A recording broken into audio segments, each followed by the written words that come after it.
Vous souffrez d'andropause, que faire? Alors premièrement, si les symptômes sont importants, je vous les rappelle, prise de poids, irritabilité, nervosité, difficulté d'érection, sommeil perturbé, éventuellement épisode un peu dépressif, eh bien consultez votre médecin.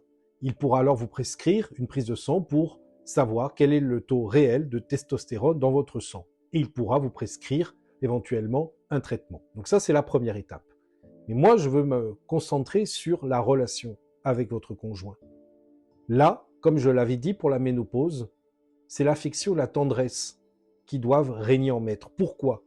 Parce que l'homme, il ne peut rien cacher. Il a une érection ou pas d'érection dans le domaine intime.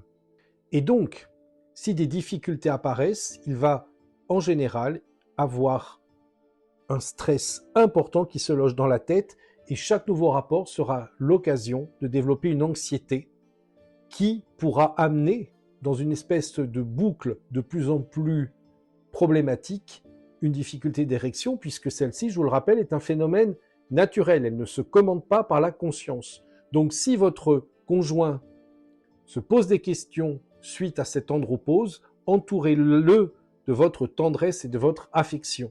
Et puis ce sera probablement l'occasion de découvrir de nouveaux jeux érotiques, peut-être plus basés sur la tendresse, peut-être en prenant plus de temps, en se redécouvrant, en inventant de nouveaux scénarios, et pas uniquement centrer le rapport intime sur ce qu'on appelle la performance.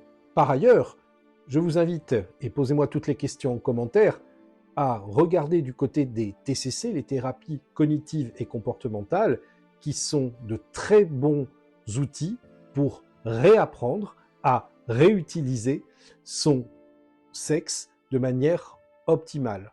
Donc, rassurez-vous, en général, rien de grave, il existe plein de méthodes pour retrouver votre puissance sexuelle, mais également votre bien-être intérieur émotionnel. N'oubliez jamais que tout est lié chez un humain.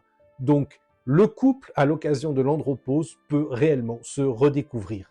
Et c'est un voyage merveilleux, surtout si on s'aime.